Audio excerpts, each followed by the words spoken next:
श्रीमहागणाधिपतये नमः।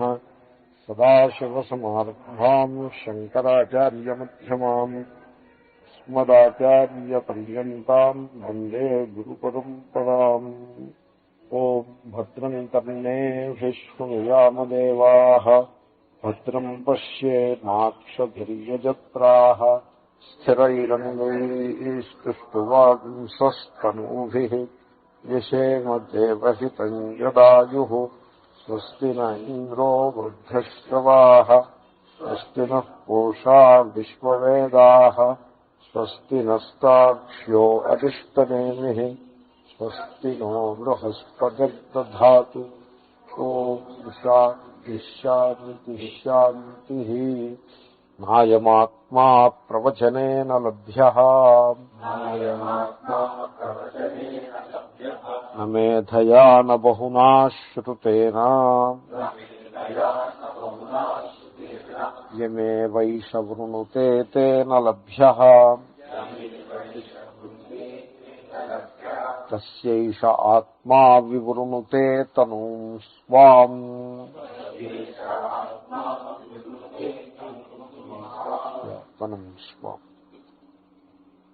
अयमात्मा प्रवचनेन न लभ्यः मेधया न लभ्यः बहुना श्रुतेन न లభ్యః. అంటే ఈ ఆత్మస్వరూపాన్ని మానవుడు ప్రవచనం చేత గాని మేధ చేత గాని బహునా శ్రుతేన అధికమైన జ్ఞానము చేత గాని, జ్ఞానం అంటే లౌకిక జ్ఞానం, పొందజాలడు. ఇక్కడ నహినిందా న్యాయము అని ఒక న్యాయం ఒకటి ఉంది. అది ఆ న్యాయాన్ని, న్యాయము అంటే చెప్పే పద్ధతి, మెథడ్ ఆఫ్ టెల్లింగ్ ని న్యాయము అని అంటారు. సో శాస్త్రంలో తరచుగా న్యాయాన్ని వాడుతూ ఉంటారు. ఎలాగంటే ఇప్పుడు కామ్యకర్మ ఏదైనా ఉందనుకోండి, జ్యోతిష్టోమైన స్వర్గకామో యజేత. ఈ జ్యోతిష్టోమ యాగం చేసినట్లయితే స్వర్గాన్ని పొందవచ్చు, స్వర్గాన్ని కోరేవాడు దాన్ని చేయవలెను అని ఎవరు విధించారో ఆ విధంగా విధించినది వేదమే. కాబట్టి వేదం చేత విధింపబడిన కర్మే అది. కానీ అదే వేదం కొంచెం ముందుకు వెళ్లి ఈ స్వర్గాన్ని కోరేవాళ్ళు ఉన్నారే, ఈ కామనతోటి కర్మలు చేసేవాళ్ళు, వీళ్ళు పొందేటువంటి ఫలము చాలా అల్పంగా ఉంటుంది అని చెప్తుంది. ప్లవాహ్యేతే అదృఢ యజ్ఞరూపాహ, ఉండకంలోనే వచ్చింది మనకి. యజ్ఞరూపాహ ప్లవాహ, ఈ పడవలు ఉన్నాయే, ఈ యజ్ఞములనే పడవలు, ఇవి అవతల గట్టుకు చేరుస్తాయని మనం అనుకుని వాటిలో ఎక్కుతాము. ఇవి చిల్లు పడవలు, ఇవి పూర్తిగా అదృఢ, గట్టివి కావు, నమ్మకం లేదు అని మళ్ళీ అదే వేదం చెప్తుంది. అంటే అభిప్రాయం ఏంటి? అలా స్వర్గానికి వెళ్ళినట్టే వెళ్ళి మళ్ళీ వాపసు వస్తాడు, అదేమీ స్థిరమైంది కాదు అని. ఈ విధంగా కామ్యకర్మని చెప్పి మళ్ళీ ఈ కామ్యకర్మల అనవసరం, వేస్ట్, కామ్యకర్మల వల్ల మోక్షం లభించదు, ఆ నిత్యకర్మలు లేకపోతే నిష్కామ కర్మయోగం చేతనే మానవుడు కృతార్థుడవుతాడు అని చెప్పినప్పుడు కామ్యకర్మలను నిందిస్తున్నట్టుగా అనిపిస్తుంది. నింద అంటే తిట్టడం అని కాదు, విమర్శించటం అని, అంటే దాన్ని క్రిటిసైజ్ చేస్తున్నట్టుగా అనిపిస్తుంది. సో కానీ అక్కడ అభిప్రాయం ఒక కర్మని క్రిటిసైజ్ చేయటం కాదు, ఎందుకంటే ఆ కర్మని విధించిందే వేదం, శాస్త్రవిహితమైన కర్మే అది. అక్కడ అభిప్రాయం ఏమిటంటే నీవు జీవితాంతము అదే కర్మలో ఇరుక్కుపోయి ఉండకుండగా దానికంటే ఉన్నతమైన స్థాయికి నువ్వు చేరుకోవాలి అని చెప్పడం ఉంది అభిప్రాయం. కాబట్టి ఇక్కడ ప్రవచనం వల్ల ఆత్మస్వరూపము లభించదు అంటే అభిప్రాయం ప్రవచనాన్ని నిందించటం ఉంది అభిప్రాయం కాదు. ప్రవచనం వేస్ట్ కాబట్టి ఎవరు ప్రవచనం చెప్పొద్దు, ఎవరు ప్రవచనం వినొద్దు, ఎందుకంటే ఆత్మస్వరూపం దానివల్ల లభించదు, అది కాదు అభిప్రాయం. అక్కడ ప్రవచన నింద కాదు, కేవల ప్రవచనము చాలదు. కేవల ప్రవచనం అని ఒకటి ఉంది. కేవల ప్రవచనం అంటే ఇంక ప్రవచనం తప్ప ఇంకేముండదు. అది పద్ధతి కాదు అది. ఎందుకంటే స్వాధ్యాయ బోధాచరణ ప్రచారణై అని 4 లెవెల్స్ ని చెప్పారు. స్వాధ్యాయము అంటే మీరు చదువుకోవటం, బోధ అంటే ఆ చదువుకున్నది తెలుసుకోవటం, అదో సమస్య. ముఖ్యంగా వేదం దగ్గరికి వచ్చేవాడికి ఆ సమస్య మరీ ఎక్కువగా ఉంటుంది. మామూలుగా కంఠస్థం చేసేయటం ఒక పద్ధతి, కంఠస్థం చేసింది అర్థం చేసుకోవటం మరి నెక్స్ట్ స్టేజ్ లేదు. సో పద్యం ఒకడికి నోటుకొచ్చు, పద్యం గడగడ పద్యం చెప్పేస్తాడు. అర్థం చెప్పరా అంటే నాకు తెలియదు అర్థం అంటాడు. అక్కడికి ఏమైనట్టు? అక్కడికి స్వాధ్యాయము బోధ రెండు. మూడవది ఆచరణము, ఆ తెలుసుకున్నది తను జీవితంలో ఆచరించాలి. నాలుగవది ప్రచారం. ప్రచారం అంటే ఎదరవాళ్ళకి బోధించటం. ఇప్పుడు ఇవి వరుస. ఇప్పుడు ఏమైపోయిందంటే సమాజంలో చాలా విడ్డూరమైన స్థితి. ఇప్పుడు మన వాళ్ళు ప్రచారంతో మొదలు పెడుతున్నారు. స్వాధ్యాయం దానికి సరిగ్గా చేయరు, సగం సగం అంతా ఉడికి ఉడకని అన్నలాగా ఈ స్వాధ్యాయం నేను చూస్తూ ఉంటాను. విసరంత స్వాధ్యాయం చేయడం రోడ్డు ఎక్కేయడమే.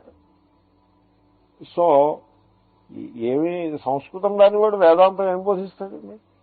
సంస్కృతం రాదనుకోండి, ఏదో మిడిమిడి జ్ఞానం సంస్కృతం గీత శ్లోకంలో అన్వయం చేయటం చేత కాదనుకోండి, వాడు వేదాంతం బోధిస్తానని ముందుకు వస్తాడు. ఏం బోధిస్తాడు వేదాంతం? ఎంతసేపు ట్రాన్స్లేషన్స్ అనా? తుది నుంచి మొదల నుంచి తుది దాకా ట్రాన్స్లేషన్స్ అంటే సమస్య. సంస్కృత శ్లోకం ఉచ్చరించకుండా వేదాంతం బోధించటం అది అంత శోభగా ఉండదు. అందుకోసం మధ్య మధ్యలో ఉచ్చరిస్తూ ఉండడం, అది తప్పుగా ఉచ్చరించటం, అర్థం తప్పులు చెప్తూ ఉండటం, ఇవన్నీ నడిచిపోతాయి. ఎందుకు నడిచిపోతున్నాయి ఇవన్నీ? సంస్కృతం జనంలో సంస్కృతం వచ్చిన వాళ్ళు అరుదుగా ఉంటారు కాబట్టి.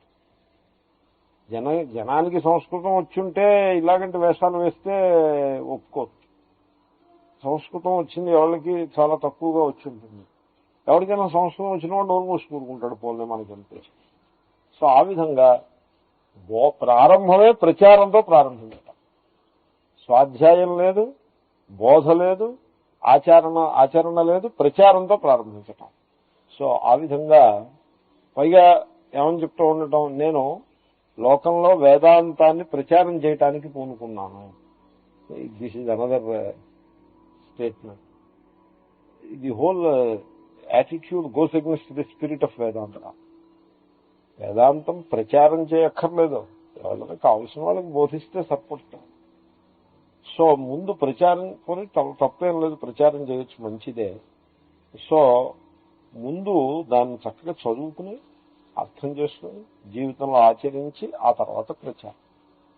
ఇది వరుస. ఈ వరుసలో ముందు స్టెప్స్ 3 వదిలిపెట్టేసి కేవల ప్రవచనము అంటే ఇగో 4వ స్టెప్ ప్రవచనమే చేస్తూ ఉంటారు. అదొక ప్రొఫెషన్ కింద కన్వర్ట్ చేస్తారు. There are many professions. So this is a profession of ప్రవచనం. మీరేం చేస్తారండి అంటే, we conduct Vedanta retreats. That is what we do. Vedanta retreats conduct చేస్తాం. సో అంటే మామూలుగా ఎలా కండక్ట్ చేస్తారంటే, we conduct many courses, management courses conduct చేస్తూ ఉంటారు చూడండి. అలాగే మేము వేదాంత రిట్రీట్ కోర్సెస్ కండక్ట్ చేస్తూ ఉంటాం. గీతా రిట్రీట్స్ ఉంటాయి, యోగా రిట్రీట్స్ ఉంటాయి, మెడిటేషన్ రిట్రీట్స్ ఉంటాయి, ఇవన్నీ కండక్ట్ చేస్తూ ఉంటాము.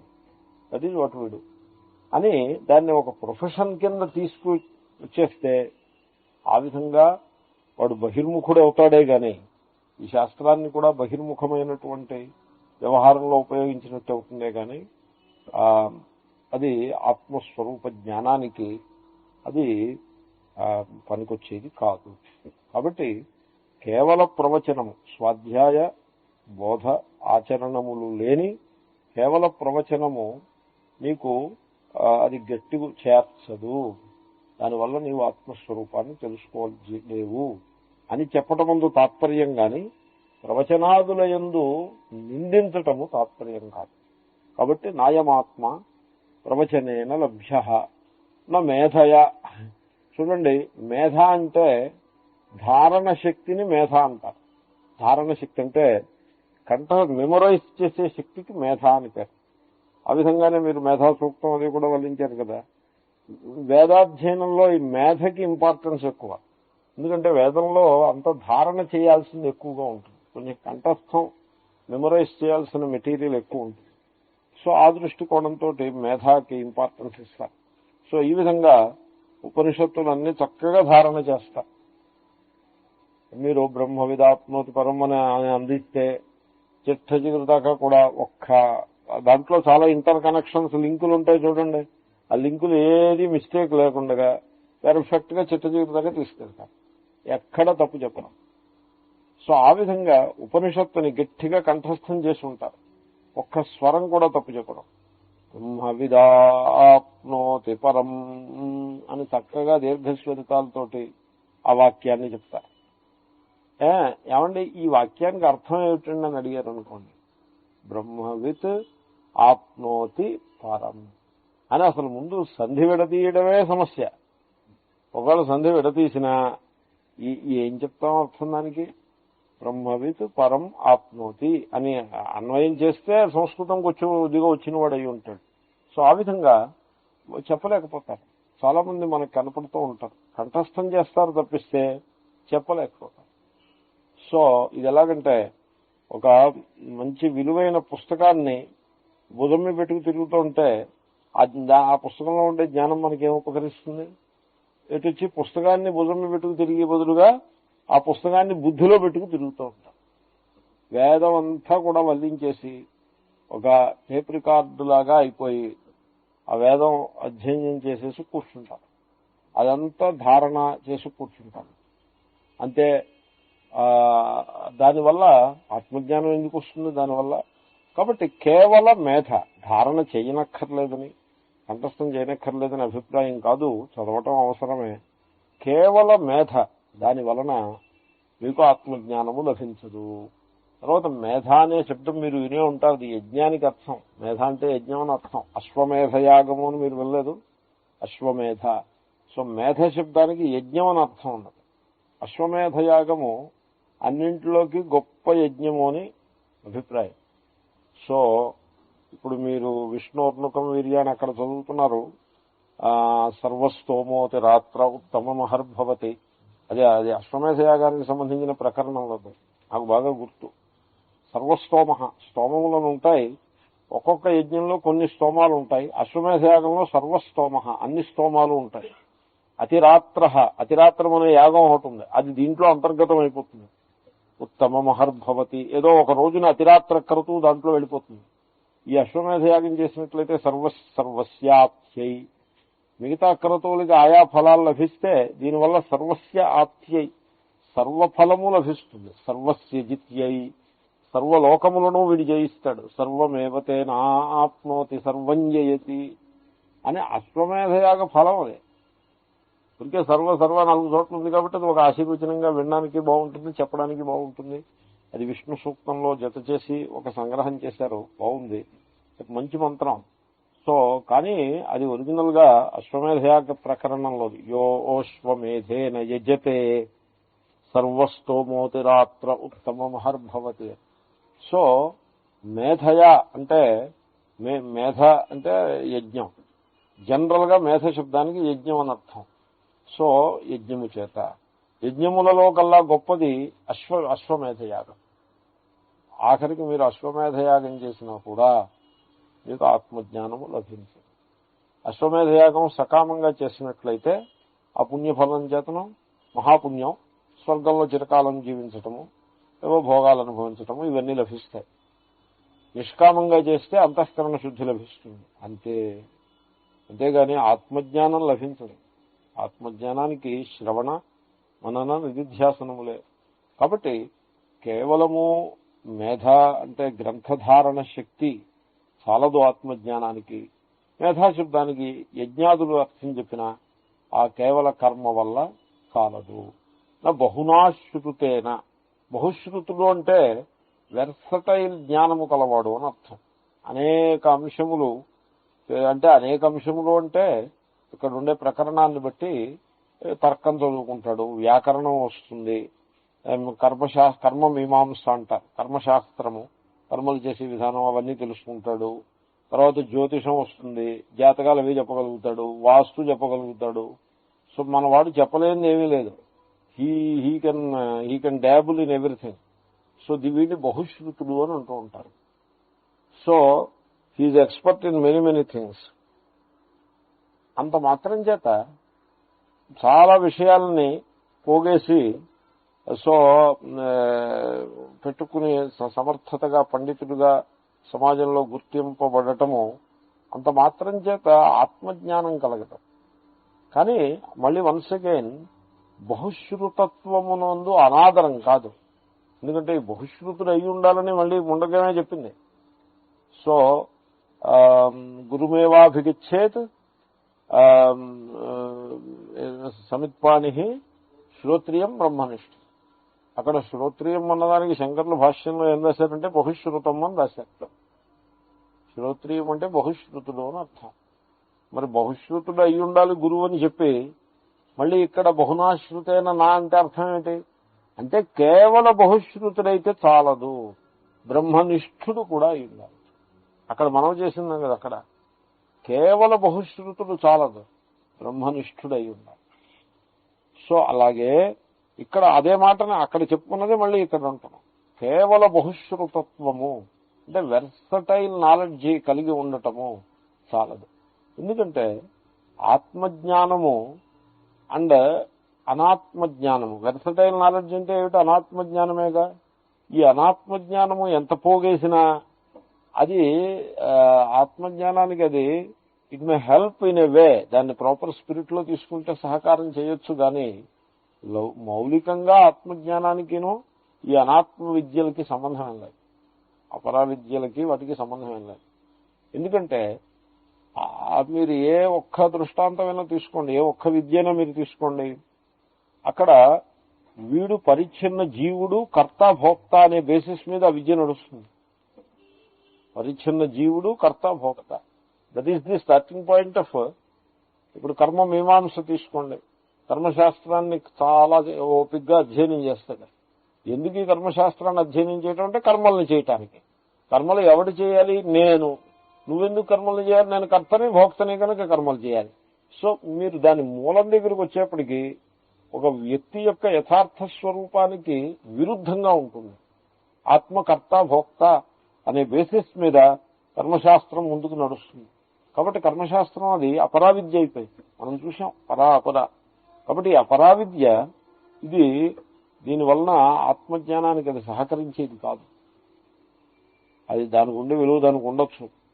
ఉంటే అన్నింటినీ అనాదరం చేయడం బాగుండదని చెప్పేసి దానికి ఏదో కొంత మర్యాద ఇస్తూ ఉండడం. ఎందుకంటే అది కూడా మన కల్చర్లో భాగమే కనుక దాన్ని కూడా ఓ బొట్టు పెట్టి దాన్ని పీట వేసి కూర్చోబెట్టాం, కొంత మర్యాద కూడా వద్దే. బట్ స్టిల్ ఇట్ ఈజ్ అనాత్మ విద్య ఉంది. సో నారదుడు సనత్ కుమార్ దగ్గరికి వెళ్తాడు. మహర్షి నేను శోకిస్తున్నాను అంటాడు. ఓ శోకిస్తుంటే మరి నా దగ్గరికి ఉంది, శోకిస్తుంటే సనత్ కుమారుడు ఏం చేస్తాడు అంటే అంటాడు భగవదృశేభ్య శృణవం అని ఏదో ఉంటాడు. సో యహ ఆత్మవిత్ శోకం తరతి, ఆత్మస్వరూపమును తెలుసుకున్నవాడు శోకమును దాటివేస్తాడు అని విన్నాను నేను. మీలాంటి మహాత్ముడు చెప్తుండగానే విన్నాను. కాబట్టి అహం శోచామి, నాకు శోకం ఉన్నది కనుక ఓ మహర్షి ఆత్మజ్ఞానము చేత శోకం తరిస్తామని విన్నాను. కాబట్టి దయచేసి నాకు ఆత్మస్వరూపాన్ని బోధించవలసింది అని అడుగుతాడు. ఛాందోగ్యంలో 7వ అధ్యాయం. దైవం అనుగ్రహిస్తే నేను మీకు పాఠం చెప్తాను అది. సో అడిగితే సనత్ కుమారుడు అంటాడు, నీకు నేను ఆత్మస్వరూపాన్ని చెప్పే ముందు నువ్వు అసలు ఏం చదువుకున్నావో చెప్పండి. ముందోసారి చెప్పాను నేను. చెప్పంటే నారదుడు మహోత్సాహంతో బయటేట అంతా ఎదుర్కొండా పెడతాడు. నువ్వేం చదివావో చెప్పు, నీకేం డిగ్రీలు ఉన్నాయో చెప్పంటే ఏం డిగ్రీలు లేని వాడికి అంటే ఆలోచించాలి. కానీ డిగ్రీలు 10 డిగ్రీలు ఉన్నవాడికి సమస్య ఉంది. నారదుడి దగ్గర చాలా డిగ్రీలు ఉన్నాయి. పెద్ద లిస్టు చెప్తారు. ఋగ్వేదో యజుర్వేద సామవేదో యథర్వణ వేద అని మామూలుగా 4 చెప్పేస్తాడు. శిక్షాకల్పం వ్యాకరణ ఛంద జ్యోతిషం నిరుక్తం ఈ 6 రంగాలు చెప్పేస్తాడు. భూత విద్య, నక్షత్ర విద్య, జ్యోతిర్విద్య అని ఇలా మొదలుపెట్టి నాకు నక్షత్ర విద్య తెలుసు, ఈ విద్య తెలుసు, ఆ విద్య తెలుసు అని పెద్ద లిస్ట్ ఇస్తాడు. ఇచ్చి ఇవన్నీ నాకు తెలుసు, అయినా శోకిస్తున్నాను. చూసారా మరి, అయినా శోకిస్తున్నాను. సో ఇప్పుడు చిత్రం ఏంటంటే ఒకడు ఓ విద్యను ఒకటి పట్టుకుని మీ అందరి శోకము బాపుతాను అని లోకంలోకి వస్తాడు. వాడు శోకిస్తూ ఉంటాడు. పైగా మీ అందరి శోకమో బాపుతాను లోకంలోకి వచ్చి వీళ్ళందరి అనుగ్రహంతో తన శోకం నుంచి తాను బయటపడడానికి ప్రయత్నిస్తూ ఉంటాడు. చాలా విచిత్రమైన సందర్భం మనకు గోచరిస్తుంది. సో నారద మహర్షి దగ్గర ఇన్ని విద్యలుండి ఆయన శోకిస్తున్నాడు. అంటే అప్పుడు సనత్ కుమారుడు అంటాడు, నువ్వు చదివిన వాటి అన్ని లిస్ట్ అంతా కూడా బాగుంది, చదివావు, నామై వైతత్ అని అంటాడు. ఇదంతా కూడా నామ మాత్రమే.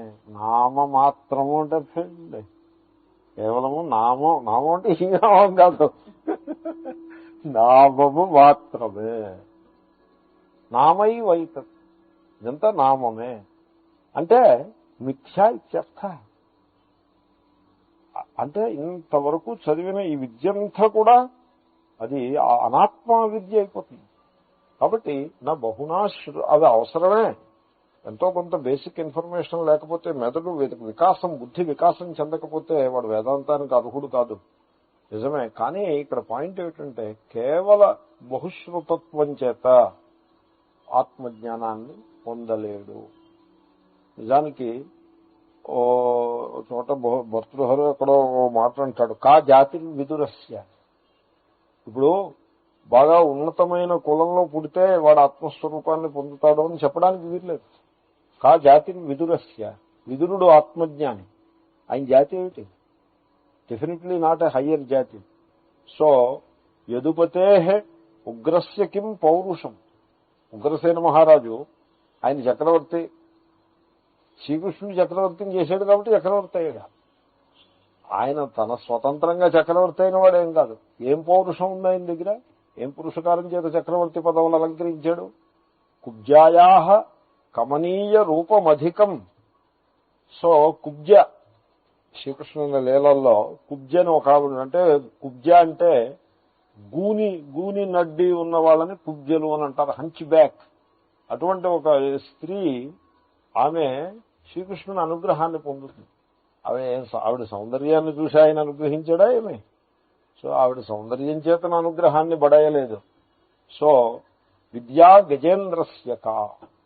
గజేంద్రుణ్ణి శ్రీకృష్ణుడు, అదే శ్రీహరి గజేంద్రుణ్ణి రక్షించాడు.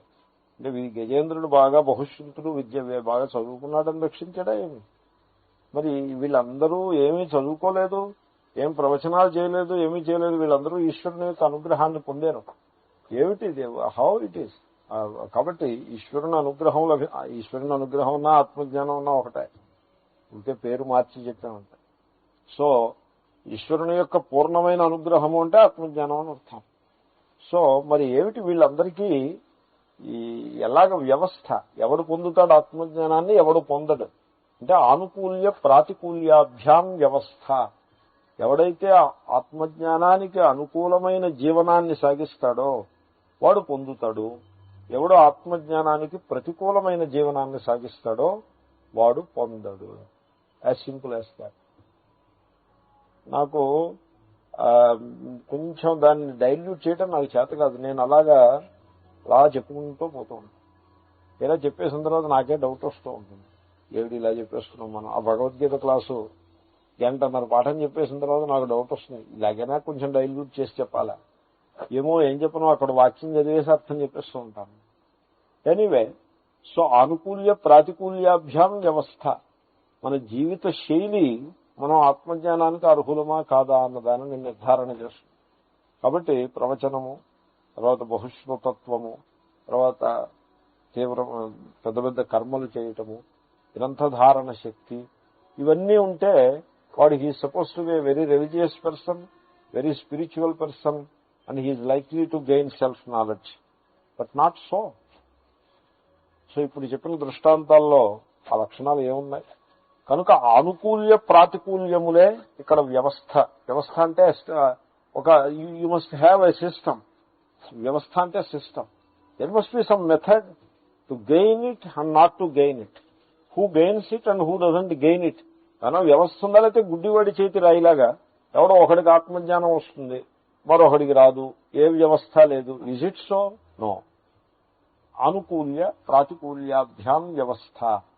మనం చేసే ప్రతి పని, చేసే ప్రతి ఆలోచన, మాట్లాడే ప్రతి మాట, ఆత్మజ్ఞానానికి అనుకూలమైతే అంటే వాల్యూ సిస్టమ్ క్లీన్ గా ఉండాలి, ఆత్మజ్ఞానాన్ని పొందుతాడు.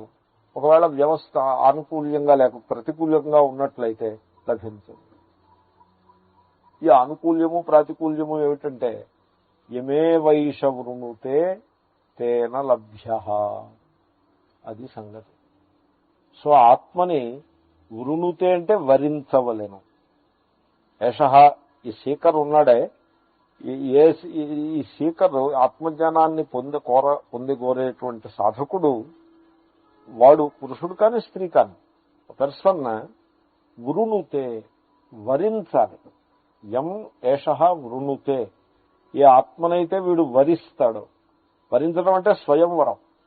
So you have to choose to know. It's a very important choice.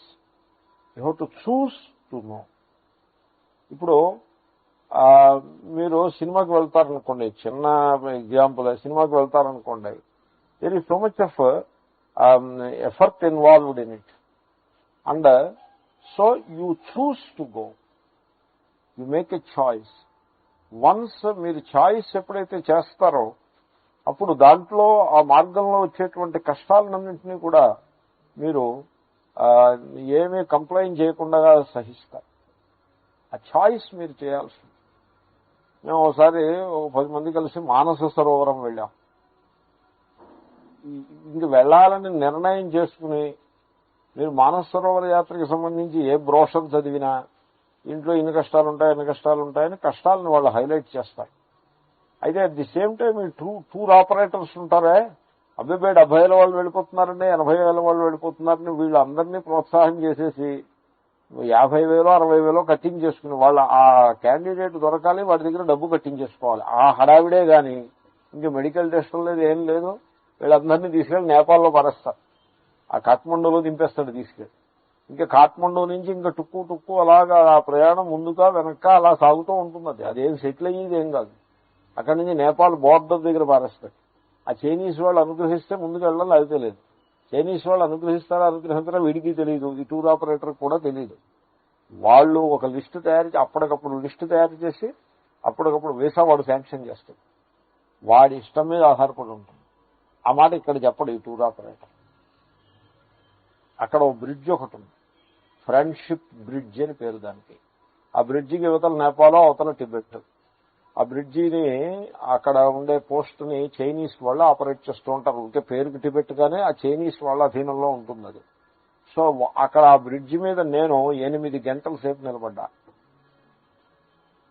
ఆ 8 గంటల్లో వర్షం పడింది, ఎండ కాసింది. ఎండ కాసినప్పుడు గట్టిగా ఎండ కాసి వస్తుంది, వర్షం పడినప్పుడు గట్టిగా వర్షం. సో వర్షం పడి తడిసిపోయాం, ఇంతట్లోకి ఎండ కాసింది. సో 8 గంటల సేపు నిలబడ్డానికి. కూర్చుందామంటే అక్కడ క్లీన్ గా ఏమి ఉండదు. ఇంక క్లీన్ ఏమిటి కూర్చోవడమే. కాళ్ళు ఇంక నిలబడే శక్తి కాళ్ళకి లేకపోతే కూర్చోవడమే. 8 గంటలు సస్పెన్స్ వాడు ఇస్తాడో ఇవ్వడో తెలియదు. ఆఖరికి వాడు వీళ్ళందరినీ విదిలిపెట్టి నా పేరు పిలిచాడు. నా పేరు పిలిచి నేను ఉలిక్కు లేచి వెళ్ళాను వాడి దగ్గరికి. వెళ్తే వాడు కింద చూసి వాడు ట్యాప్ కొట్టి పోయిట్ అన్నాడు. నేను ఒక్కడే ఎలా వెళ్తాను రా, వాళ్ళు వెనకాల ఉన్నారంటే నువ్వు వెళ్తావా వెళ్ళవా అంటే సరే వెళ్ళారు, అటుకేసి వెళ్ళారు. వెళ్తే వీళ్ళు వస్తారో తెలియదు రారో తెలియదు. అవతల 3 గంటల సేపు వెయిట్ చేశాను నేను, 3 hours. అప్పుడు ఒకడి తర్వాత ఒకడు వీళ్ళు ఫిల్టర్ అయ్యారు.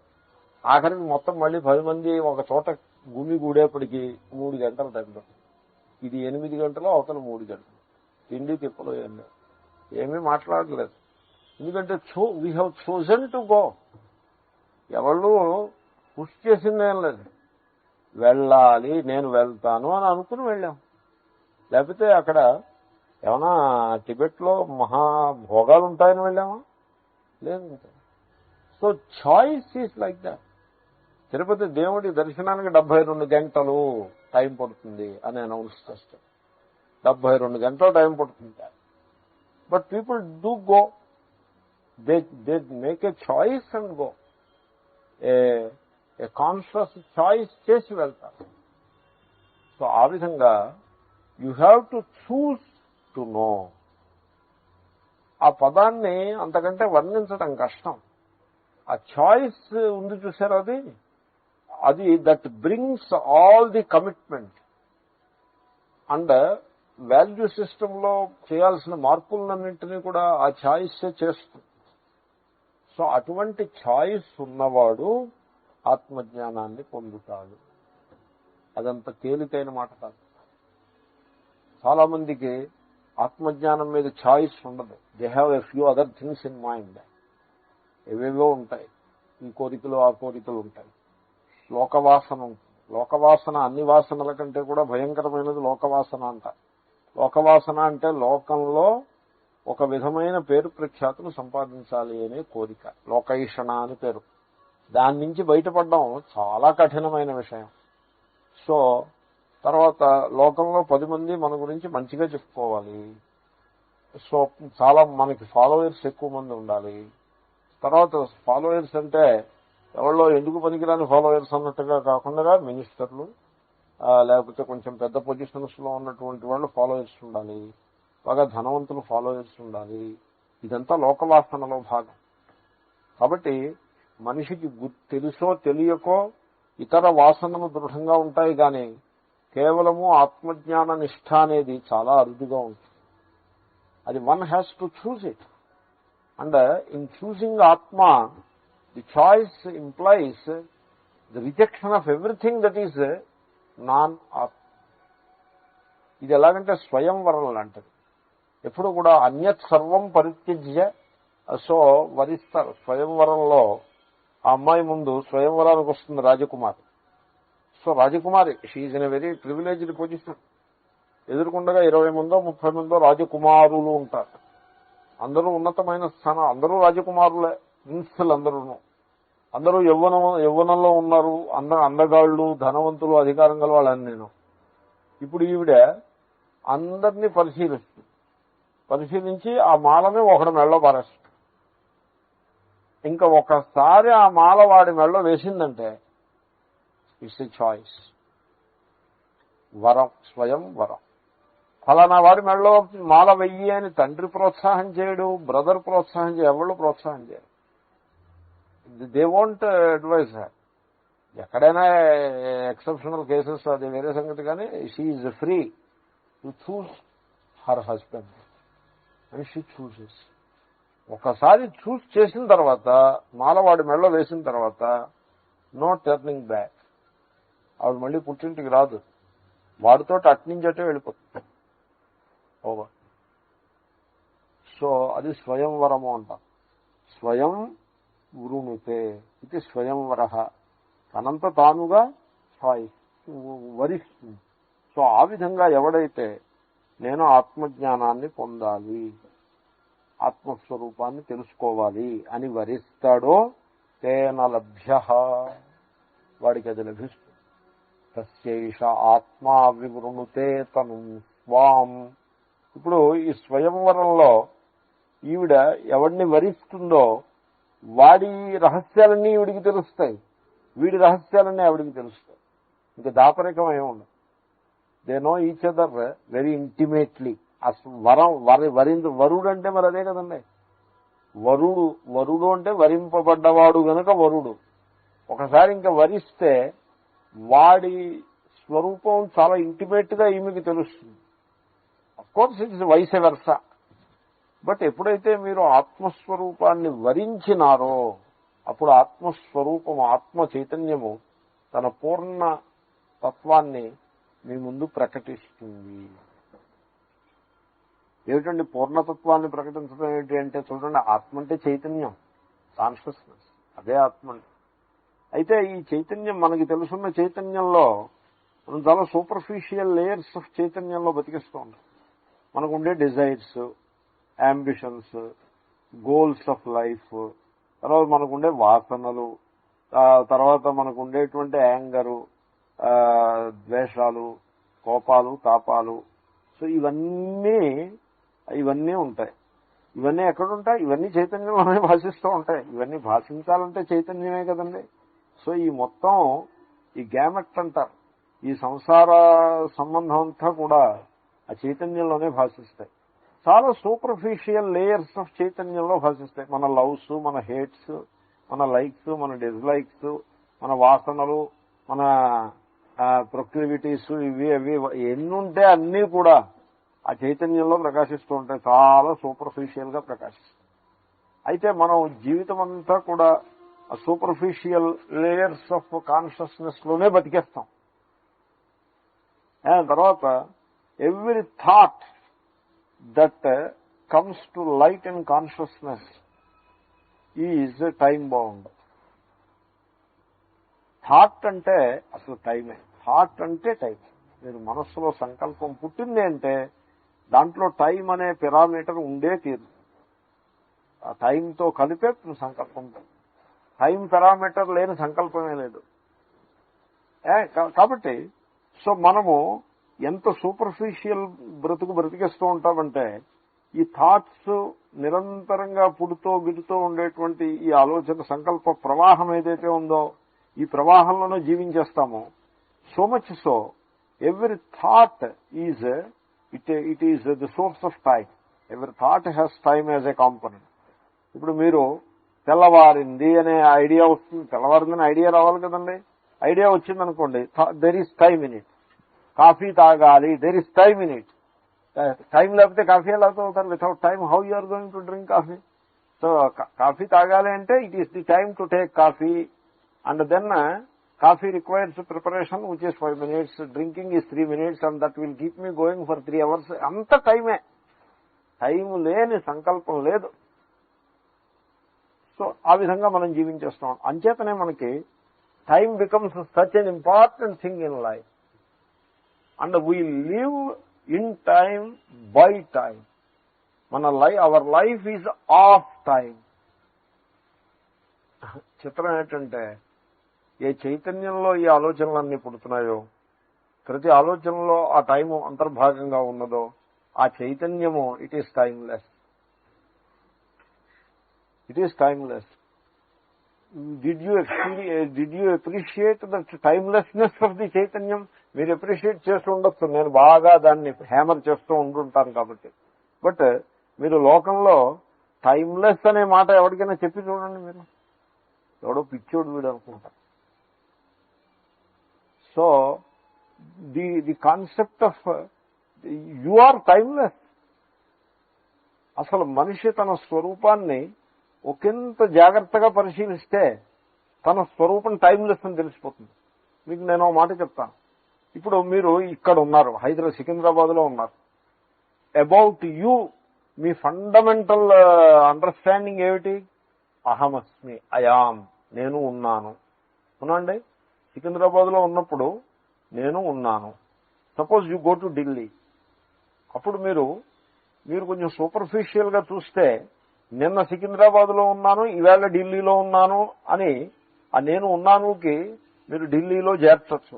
బట్ మీరు మళ్ళీ మౌలికంగా మీ స్వరూపాన్ని మీరు చూశారనుకోండి ఆ ఢిల్లీ వెళ్ళిన తర్వాత, అప్పుడు మీ మౌలిక స్వరూపంలో ఎలా ఉంటుంది? నేను ఉన్నాను అని ఉంటుందా? నేను ఢిల్లీలో ఉన్నాను అని ఉంటుందా? నేను ఉన్నాను. ఢిల్లీ నుంచి న్యూయార్క్ వెళ్ళారనుకోండి, అక్కడ కూడా మీ మౌలిక స్వరూపం ఎలా ఉంటుంది? నేను ఉన్నాను.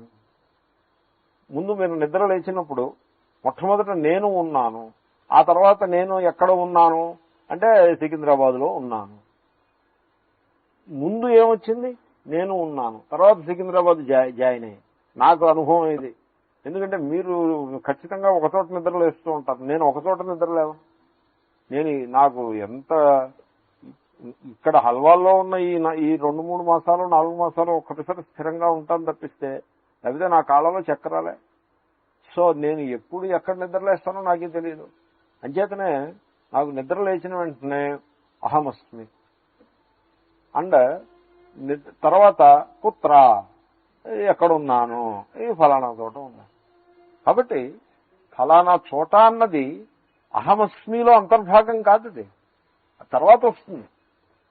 అహమస్మి అన్నది మీరు ఎక్కడున్నా అహమస్మి అన్నది అది సమానంగా ఉంటుంది. అంటే మీకేమర్థమైందండి దాన్ని బట్టి? అహమస్మి అన్నది దేశమునకు అతీతమైన తత్వం అని తెలియలేదండి. మీరు నా క్లాసులో కూర్చున్నారు కాబట్టి తెలిసింది. అవునంటారా? అప్పుడప్పుడు కొంత ఆత్మస్మృతి కూడాను. Could you get the point? తర్వాత మీరు నిన్న ఉదయం మీ గురించి మీ మౌలికమైన స్వరూపం ఏమిటి, ఎలా అనిపించింది మీకు? అహమస్మి. ఈవేళ ఉదయం ఎలా అనిపించింది? అహమస్మి. మధ్యాహ్నం ఎలా అనిపించింది? అహమస్మి. రాత్రి ఎలా అనిపించింది? అహమస్మి. అర్ధరాత్రి తెలివి వచ్చింది అనుకోండి, అప్పుడు ఎలా అనిపిస్తుంది? అహమస్మి. మధ్యాహ్నం యాక్టివ్గా ఉన్నప్పుడు ఎలా అనిపిస్తుంది? అహమస్మి.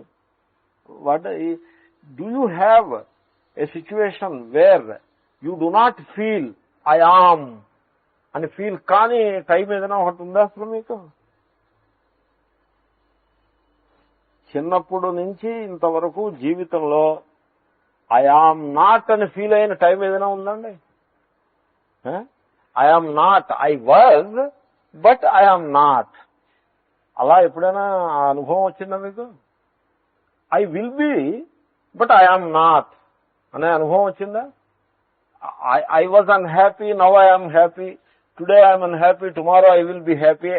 ఈ అనుభవాలు దానికి ఏదో జోడించినవే ఉన్నాయి తప్పిస్తే మీరు ఏమి జోడించకుండగా కేవలం అయాముని మీరు పరిశీలిస్తే at all times it is same. Whichever time element it is, ayam is common factor. What does it show?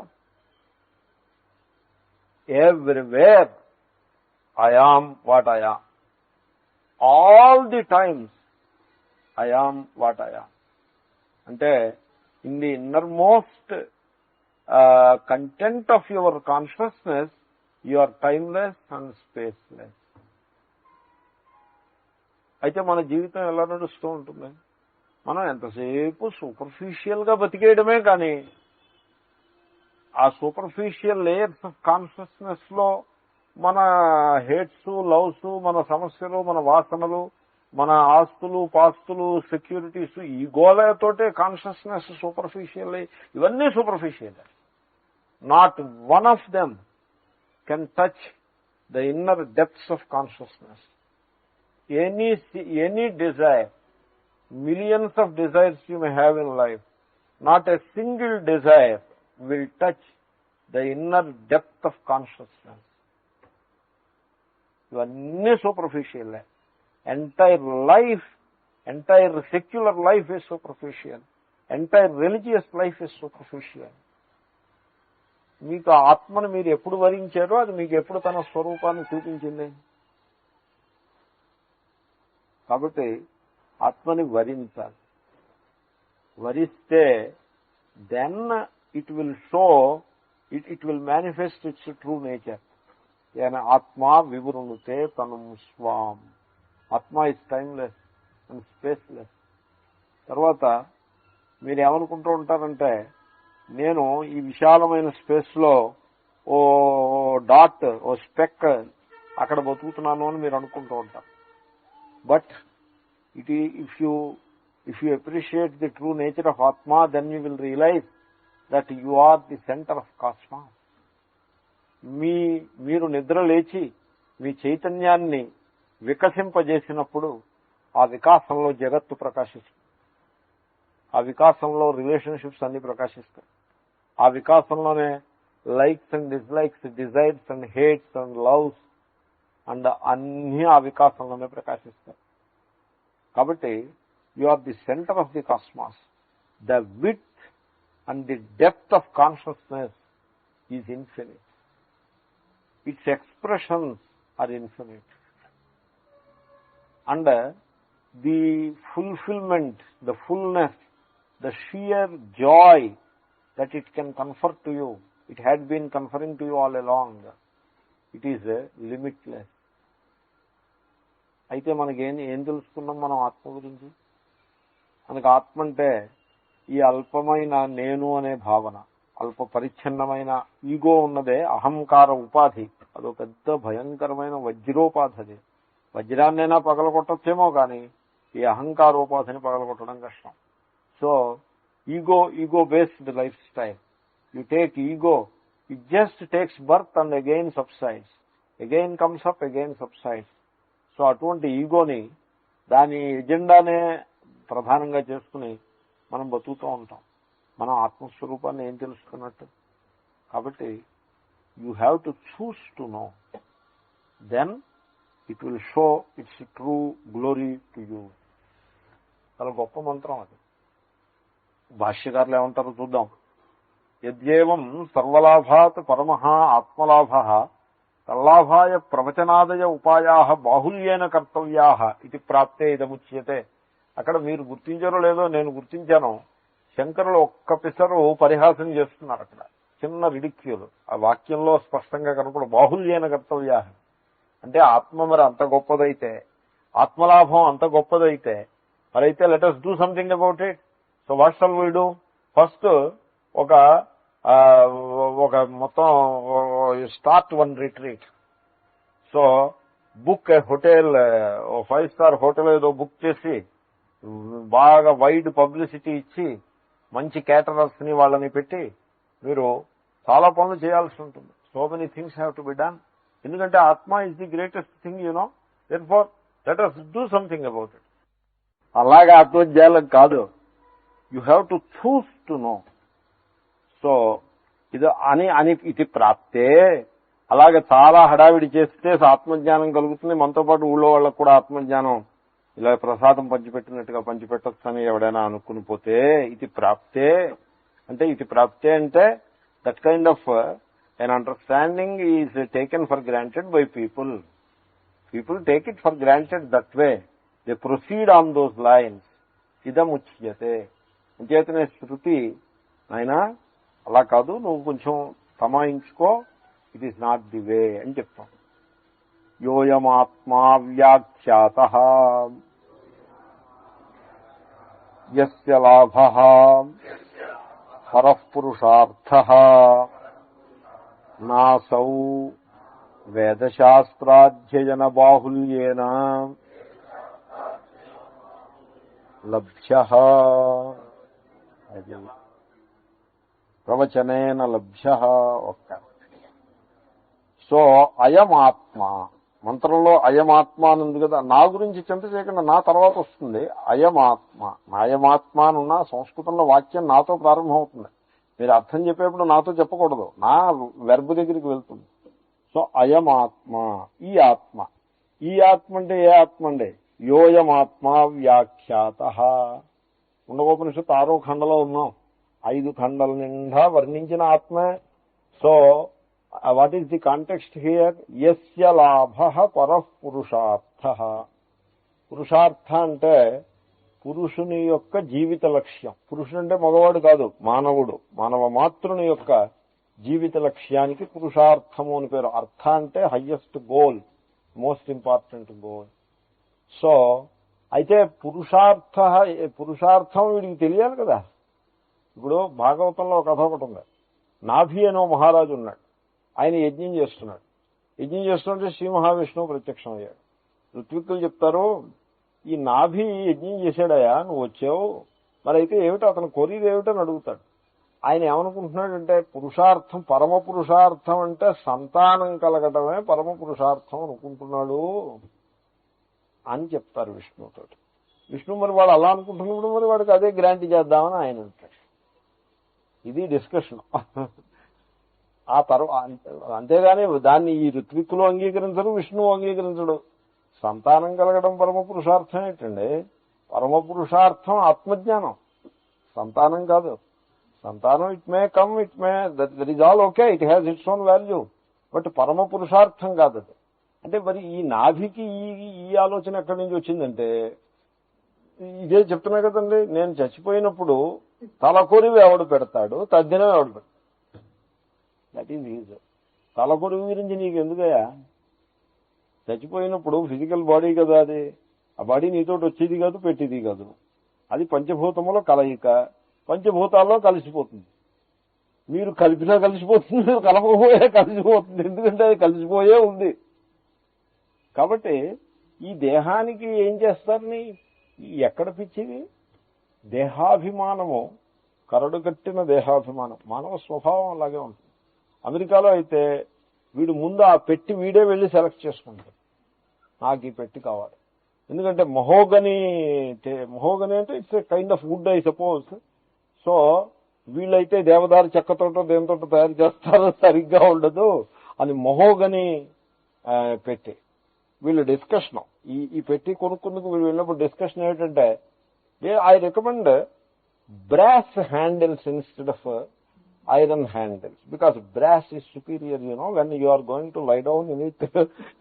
వీడికే కొనుక్కుంటాడు పెట్టి మరి ఇదో సేకోళ్ళి అంటే I will go for brass handles. Even silver is okay, but silver is too costly. Your budget, my budget won't allow silver casing and all, silver lining and all that. Brass handles is okay. Then you should not be very restricted, you should have some freedom. So కొంచెం విశాలమైన పెట్టుకోవచ్చు కదా నువ్వు అని ఇదైతే $150, but you can lie down more comfortably in this. It is $250. then he will show another work. వీడు మొత్తం అంతా అన్ని కండిషన్స్ వీడు ఏదో సూట్ కొనుక్కుంటున్నట్టు అలాగే దాన్ని వెరిఫై చేసుకుని వాడి బడ్జెట్ తన సౌకర్యము కంఫర్ట్ అన్ని చూసుకుని వాడు కొనుక్కుని వెంటనే తెచ్చుకోడు, అది డబ్బు కట్టేసి అడ్రస్ రీచ్ చేసి వచ్చేస్తాడు, ఆ టెలిఫోన్ నెంబరు అది అడ్రస్ ఇచ్చేసి వచ్చేస్తాడు. చచ్చిపోయిన వెంటనే ఈ వ్యక్తి చచ్చిపోయిన వెంటనే just one phone call has to be made by somebody and then they will deliver. అది పద్ధతి. అలా business, it's a huge business, సామాన్యమైన బిజినెస్ కాదు. సో కరడుగట్టిన దేహాభిమానం. సో నాభికి సంతానమే పురుషార్థం అని వాడు అనుకున్నాడు. సో వాడి దగ్గరికి వెళ్ళి ఆత్మజ్ఞానం అంటే అతని దగ్గరికి వెళ్ళి ఏం మాట్లాడతాం? కాబట్టి పరపురుషార్థ యస్య ఆత్మ పరమ పురుషార్థము ఆత్మజ్ఞానము అని వాడు తెలుసుకోవాలి అసలు ముందు. అది తెలియటమే చాలా పెద్ద మాట. ఎందుకంటే ధర్మార్థ కామముల వెంట పడతారు మనుష్యులు, మోక్షం వెంట పడరు. మోక్షం వద్దులేండి మాకంటారు, మాకు ధర్మార్థ కామాలు చాలంట. అసలు వీడు ధర్మాన్ని ఇంక్లూడ్ చేసుకుంటే గొప్పవాడే. కేవలం అర్థకామాలతో సరిపెట్టకుండా ధర్మాన్ని కూడా ఇంక్లూడ్ చేసేటంటే గొప్పవాడే. సో ఎందుకంటే మనం ఈ సెక్యులరిజం ఈ పేరు కేవలం అర్థకామాలతోటే కాలక్షేపం చేసేస్తూ ఉంటారు, ధర్మాన్ని దరిదాపులకు రానివ్వరు. సో ధర్మ నిరపేక్ష అని పేరు మన రాజ్యాంగం. ధర్మ నిరపేక్ష అంటే అర్థం ఏంటండి? ధర్మముతో ఎట్టి సంబంధము లేదు అని కదా అర్థం. అంటే దాని అర్థం ఏంటి? ధర్మంతో ఎట్టి సంబంధం లేదంటే అర్థం ఏంటి? ఎంత దురదృష్టకరమైన మాట అది. సో ఎనీవే, సో పరపురుషార్థ ఆత్మలాభ, ఆత్మలాభమే పరమ పురుషార్థము అని ఎవడైతే తెలుసుకుంటాడో వాడు, సో ఆ ఆత్మ ప్రవచనేన నలభ్య. ప్రవచనము అంటే కేవలం ప్రవచనం చేతనం అది లభించేది కాదు. సో ప్రవచనం అంటే ఏమిటి? వేదశాస్త్ర అధ్యయన బాహుల్యేన, వేదం ఈ మూలం చామూల దాకా వర్ణించటం, తర్కశాస్త్రం ఈ శాస్త్రం ఆ శాస్త్రం అని శాస్త్రాలు వర్ణించటం, బహుళంగా వర్ణించటం, ఫలించి వాటి మీద ఎలాబొరేట్ గా ప్రసంగాలు చేసుకుంటూ పోవడం, సో ఉపన్యాసాలు ఇస్తూ ఉండటం. సో దీన్ని సర్క్యూట్ అంట. You just roll in the circuit. ఒక ఆయన వెరీ వెల్ మీనింగ్ పర్సన్, నేనంటే ప్రేమే. ఆయన నాతో అన్నారు, స్వామీజీ మీరు ఎక్కడ ఉంటారని అడిగారు. నేను ఓల్డల్వాల్లో ఉంటాను. నేను మీ ప్రసంగం నేను ఎక్కడో ఒకసారి చిక్కట్పల్లి లైబ్రరీలో ఏదో ప్రసంగం చేశాను, ఏదో భగవద్గీత గురించి ఏవో 4 మాటలు చెప్పాను, ఒక గంట సేపు. ఆయన అనుకోకుండా అది విన్నాడు. By mistake he was around, so he heard it. ఆయన వినాలనుకుని విన్నది కాదు. ఆయన నా దగ్గరికి వచ్చాడు. నేను ఫలానా మీరు ఎక్కడుంటారు ఏమిటని అడిగారు. నేను ఇలా ఓల్డల్వాళ్ళు. నేను ఎప్పుడు మీ పేరు వినలేదేమిటి అని అన్నారు. అంటే నేను ఎక్కడో మూల ఉంటానండి. మీరేం చేస్తారంటే ఏవో క్లాసులు ఏవో చెప్తూ ఉంటాను అక్కడే ఆ సమీపంలోనే. No not like that. You just follow what I say out of good will. Is a well meaning person. I appreciate his good will and his spirit. I don't have any complaint. ప్రేమతోటి చెప్పిన మాటను మనం స్వీకరించాం, మానే వేరే సంగతి. His love is not in question. So you should roll in the circuit. You should roll around, you should move around. ఆ circuit లో you move around, then every day in the newspaper your name will appear in the column. అలా ఉండాలి. కానీ నువ్వు చెప్పిన ఉపన్యాసం నేను విన్నాను, నువ్వు చాలా మంచి సంగతులు చెప్తున్నావు, నువ్వేమో ఎవరికి తెలియకుండా ఎక్కడో అల్వాల్లో ఓల్డ్ అల్వాల్ వెరీ ఇట్ అని అడిగాడు ఆయన. సో ఆ రకంగా సో శాస్త్ర అధ్యయన ప్రవచన బాహుల్యేన, ఊరికే ప్రవచనాలు శాస్త్రాధ్యయనాలు బహుళంగా చేసేసి అలాగా బహిర్ముఖం అయిపోయింది. చూడండి, ఇప్పుడు నాకు 50 మంది శిష్యులు ఉన్నారు, ఇంకొక ఆయనకి 5,000 మంది శిష్యులు ఉన్నారు.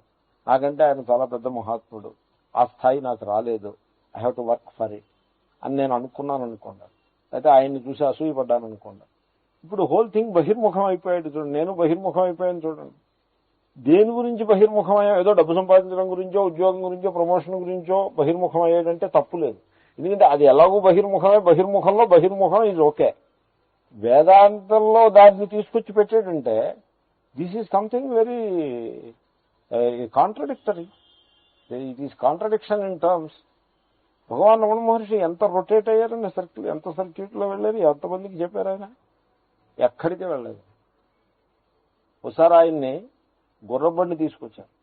మిమ్మల్ని మేము ఏమైనా సరే ఈవేళ ఇక్కడి నుంచి, ఈ స్థానం నుంచి మిమ్మల్ని తిరునెల్వేలో లేకపోతే పక్కన ఉండేటువంటి టౌన్కో తీసుకెళ్తున్నాము, ఈవేళ మీరేమో బోధ అక్కడ చేస్తారు, ఎందుకంటే మీ అంతటి మహాత్ములు ఇలా ఓ చోట ఇలా కట్టుబడిపోవడం ఉండడానికి వీలు లేదు అని గుర్రబండి తీసుకొచ్చారు. అప్పట్లో గుర్రబండి is a very important mode of transport.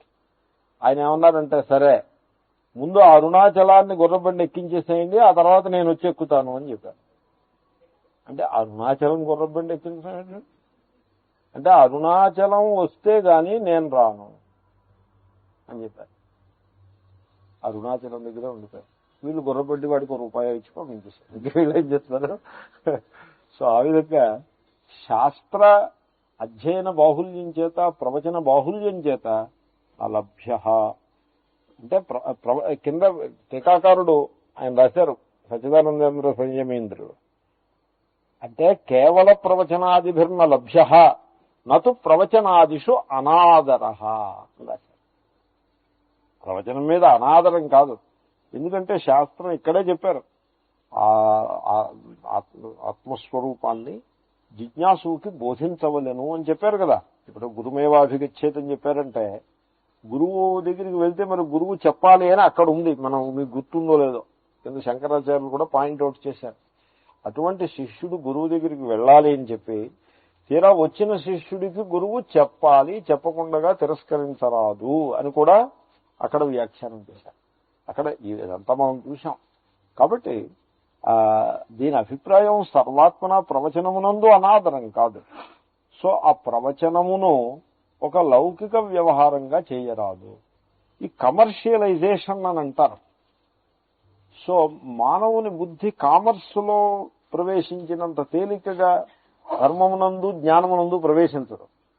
అంచేతే మనిషి ఏం చేస్తాడంటే ధర్మాన్ని కమర్షియలైజ్ చేసేస్తాడు, జ్ఞానాన్ని కమర్షియలైజ్ చేసేస్తాడు.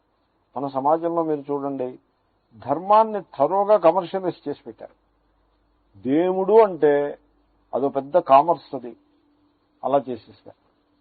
సో ప్రసాదం అమ్మడం దగ్గర నుంచి టికెట్లు అమ్ముతారు, దేవుడి దర్శనానికి టికెట్లు అమ్ముతారు.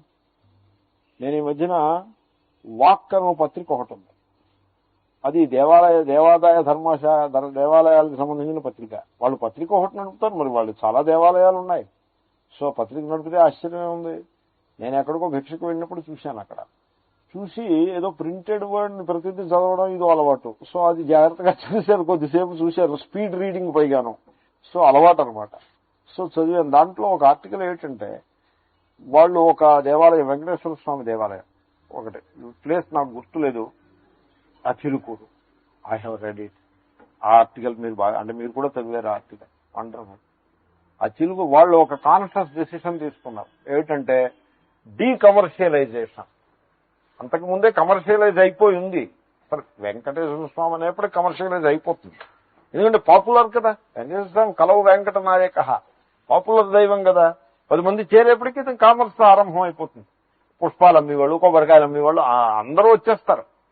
సో ఇప్పుడు మనం 40 మంది కూర్చుంటున్నారు కాబట్టి సరిపడింది, కానీ ఇదే 1000 మంది కూర్చుంటే బయట బోల్డ్ కామర్స్ వచ్చేస్తుంది అక్కడ. సో ఈ కామర్స్ కనుక వాళ్ళు ఒక కాన్షియస్ డెసిషన్ తీసుకున్నారు. ఇక్కడ మేము శాస్త్రబద్ధంగా ఆగమ శాస్త్రాల్లో చెప్పినట్టుగా మేము ఈ దేవాలయాన్ని నడుపుతాము. పూజలకి టిక్కెట్లు కోయడాలు, దర్శనాలకి టిక్కెట్లు ఇవేం ఉండవు. ప్రసాదం అమ్మడం ఉండదు. విఐపీలకి ప్రత్యేక దర్శనాలు ఉండవు. పూజ ఆగమ శాస్త్రంలో చెప్పిన టైమ్స్ లో పూజ చేస్తాం, ప్రసాదం ఇస్తాం, దేవాలయం ఓపెన్ చేసి పెడతాం. వచ్చిన భక్తుడు దర్శనం చేసుకుంటాడు, వెళ్తాడు. క్యూలో నిలబడి జనం ఉంటే క్యూ లేకపోతే సరే. So they are running it and they are running it successful. So వాళ్ళు ఏమంటారంటే why not apply this model to other temples also అని వాళ్ళు అంటారు. కాబట్టి టెంపుల్లోనే ఇటువంటి అవగాహన ఒకటి వచ్చింది అంటే చాలా గొప్ప విషయం. So the commercialize, commerce centre అయిపోతుంది. ఎందుకంటే మనిషి మస్తిష్కం కామర్స్ ఓరియంటెడ్ గా ఉంటుంది. ధన లోభంతో ఉంటాడు మనిషి అన్నవాడు ధనమునందు. సో అర్థకామాలు, పురుషార్థాలు రెండు కలిసి ఉంటాయి. కాబట్టి ధర్మాన్ని చాలా తేలిగ్గా కమర్షియలైజ్ చేసి పెడతారు. భక్తులకు ఇప్పుడు భాగవతం పుస్తకం వేస్తున్నారు తిరుపతి దేవస్థానం వాళ్ళు. వాళ్ళకి తెలీదు వాళ్ళు భాగవతం పుస్తకం వేస్తున్నాం మేమనే సంగతి వాళ్ళకి తెలీదు. నేను చెప్తాను, ఏమండో మీరు భాగవతం పుస్తకం వేస్తున్నారండి అంటే అప్పుడు ఏడు భాగవతం పుస్తకం ఈయన ఏమిటో మాట్లాడుతున్నాడంటే, అంటే మన దగ్గర పబ్లికేషన్ డివిజన్ ఉంది, బహుశా దాని గురించి ఏదో అంటుంటాడు. అవును అయ్యా, దాని గురించే నేను మాట్లాడుతున్నా. అయితే మీరు మమ్మల్ని ఎందుకు డిస్టర్బ్ చేస్తారో ఆ ఎడిటర్ గారిని అడగండి అంటారు. వాళ్ళు ఎడిటర్ పోస్ట్ ఒకటి క్రియేట్ చేశారు. ఆయన అక్కడ హీ విల్ బి దేర్. ఆయన అడిగితే ఆయన అంటాడు, వీళ్ళు నాకు కోఆపరేట్ చేయరాయా, నువ్వు నన్ను వేసిస్తున్నావు అని ఆయన అంటాడు. మొత్తానికి ఆయన ప్రింట్ చేయడు. చేస్తే చాలా చాలా రఫ్ కాగితం, న్యూస్ ప్రింట్ కాగితం మీద ప్రింట్ చేస్తాడు. దానికి అట్ట మామూలుగా పీచ్ అట్ట ఒకటి వేస్తాడు. దాన్ని చాలా బ్యాడ్ షేప్ లో తయారు చేస్తాడు. దాన్ని నా పుస్తకాలు ఓపెన్ గా పెట్టాడు. ఆ పుస్తకాలు ఉన్నాయని కూడా వాళ్ళకి తెలియదు, ఆ పుస్తకాల షాపులో వాళ్ళకి. తర్వాత అదిన 50 పుస్తకాలు వాళ్ళు ఇస్తామని ఒక పూచి ఇంతవరకు ఇవ్వలేదు వాళ్ళు. నేను నాట్ దిగా, నేను కొనుక్కుంటాను, నేను కొని డిస్ప్లే చేస్తూ ఉంటాను. ఇచ్చిన వాళ్ళకి ఇస్తాం, డిస్ప్లే చేసినప్పుడు డిస్ప్లే చేస్తాం. What ever both happen. So ఆ పుస్తకాలు ఎలా పంపిస్తారు, పంపించినప్పుడు 50 కొన్నామనుకోండి, ఒక కట్టకట్టి పంపిస్తారు. ఆ పురుకుస్తాడు మూడు వేసేప్పటికి ఆ పుస్తకం అది ఎంత పలచగా ఎంత నీరసంగా ఉంటుందంటే ఈ పురుకుస్తాడు మూటకి అది తట్టుకోలేక అలా వంకర్లు తిరిగిపోయి ఉంటుంది.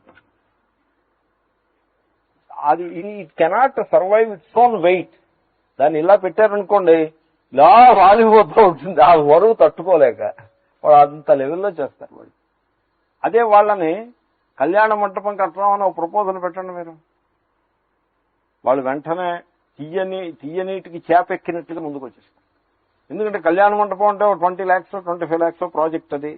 దాంట్లో బోల్డన్ని కాంట్రాక్టులు, టెండర్లు, ఇవి అందరికీ కూడా చేతులు తడిసేటువంటి అవకాశం.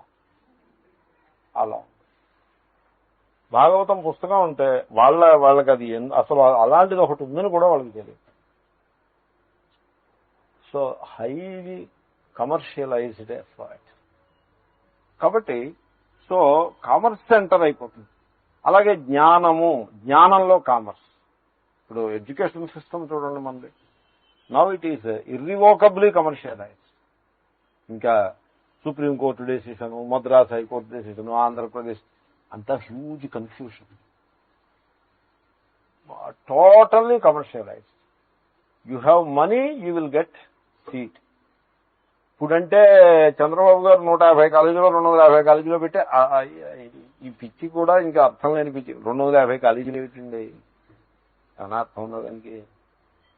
సో అంచేతన దానికి విలువ పడిపోయి సీట్లు పంచిపెట్టే స్థితికి వాళ్ళు వచ్చేసారు. కానీ otherwise you pay money, you purchase ticket. Ticket కొన్నట్టే. నేను ఒకసారి కోయంబత్తూరు వెళ్ళా స్వామీజీని దర్శనాన్ని. నాతో పాటు ఇంకో ఆయన వచ్చారు. ఆయన కలిసి వెళ్ళా. ఆయన ఎందుకు వచ్చారంటే కోయంబత్తూరులో ఇంజనీరింగ్ సీట్లు దొరుకుతున్నాయట అని తెలిసి వచ్చారు. చేతిలో సంచిలో ఆయన చెప్పారు, నాకు ఈ సంచిలో 7 లక్షల రూపాయలు ఉన్నాయండి. అంత డబ్బు ఎందుకు తీసుకొస్తున్నారండి అంటే సీటు కోసం. మరి చెక్కులు ఒప్పుకోరండి, క్యాష్. సరే దిగాడు. దిగి హోటల్, మీరు కాలేజీకి వెళ్లకుండా హోటల్కి వెళ్తున్నారు ఏమిటి అంటే హోటల్లోనే ఇంటర్వ్యూ, కాలేజీలో కాదు. కాలేజీ ఎక్కడుందంటే కాలేజీ ఎక్కడుందో తర్వాత, వాడు సీట్ ఇచ్చిన తర్వాత అడ్రస్ వాడే ఇస్తాడు. అప్పుడు ఆ కాలేజీకి వెళ్ళడం. ముందు హోటల్లో ఇంటర్వ్యూ, హోటల్లో ఇంటర్వ్యూ. స్టూడెంట్ అక్కర్లేదు, ఏమక్కర్లేదు, పేరెంట్స్ తోటే ఇంటర్వ్యూ. పేమెంట్లు అన్నీ అయిపోయిన తర్వాత అప్పుడు స్టూడెంట్ కాలేజీ ఆ తర్వాత వస్తారు. అయిపోయింది. నేను వాపసు వచ్చాడు, మళ్ళీ ఇద్దరం కలిసి వచ్చాం. స్వామీజీ దర్శనం అయిందా మీకు? అయిందండి, అన్ని పనులు పూర్తయ్యాయి. నేను మొన్నాడు వచ్చాను. నేను ఈయన అడిగారు, మీ టికెట్ మాట, మీ సీటు మాట. ఒక సీటు దొరికేసిందండి, కొనేశాను. ఆ డబ్బు పేమెంట్ అయిపోతే చేతి ఫ్రీగా 7 లక్షలు వాళ్ళకి ఇచ్చేసి వచ్చేసాడు. ఇంకా సీటు కొనేసుకున్నాడు ఆయన. It is like that. So జ్ఞానాన్ని మనిషి కమర్షియలైజ్ చేసేస్తాడు, ధర్మాన్ని కమర్షియలైజ్ చేసేస్తాడు. సో ఈ విధంగా అలా ఆ బాహుల్యం అంటే కమర్షియలైజ్ చేసి పెడతారు, ప్రవచనాన్ని కమర్షియలైజ్ చేసేస్తాడు. కాబట్టి బహిర్ముఖత్వం పెంచేసేందుకు దాన్ని వాడతారు. ప్రజల్లో ఒక రెస్పెక్ట్ ఉంటుంది, they love pravachanam and all that. So he starts encashing it. అది it doesn't occur to people that it could be very undesirable అని కూడా తోచదు. అటు వినివాడికి తోచదు, చెప్పేవాడికి తోచదు. అలాగా హైలీ కమర్షియలైజ్ చేసేటువంటి ప్రమాదం ఉంది. దానివల్ల బహిర్ముఖులైపోతారు. చూడండి, మొత్తానికి బహిర్ముఖత్వమే, ఫైనల్ గా బహిర్ముఖులుగానే ఉండిపోతారు. కాబట్టి ఉనికి బాహుల్యమైన ప్రవచనం చేతను, అంటే సాధన లేకుండగా కేవల ప్రవచనము చేతను ఇది లభించేది కాదు. తర్వాత తథాన మేధయా గ్రంథార్థధారణ శక్త్యా. సో మేధ అంటే నేను 2 అర్థాలు చెప్పాను, శంకర్లు ఒకే అర్థం చెప్తున్నా. నేను 2 అర్థాలు ఉరికే అలా ఉంది కాబట్టి చెప్పాను. ఎవరో మహాత్ములు చెప్పారు, అంచేత నేను కూడా చెప్పాను.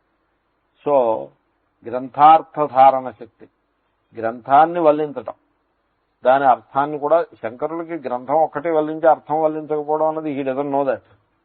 అలా కూడా ఉంటుందని ఆయనకు తెలియదు. It could be that way also, he doesn't no.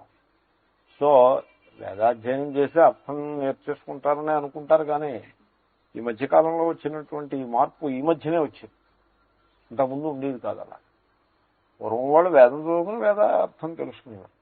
ఈ మధ్యన వేదం చదివేప్పటికీ 8 ఏళ్ళు 9 ఏళ్ళు వేదం చదివేప్పటికి ఇంకా వాడికి ఇంకా చదువు మీద శ్రద్ధ పోతుంది. ఇంకా వేదం అయిపోయింది, సమాజం రెస్పెక్ట్ ఏదో ఇస్తూ ఉంటుంది. సో వివాహం చేసుకుంటాడు. వివాహో విద్యానాశాయ. ఇంకా వివాహం అయిన తర్వాత ఇంకా చదివే ఉంటున్నాము, అక్కడతోటి చదువు ఆఖరు.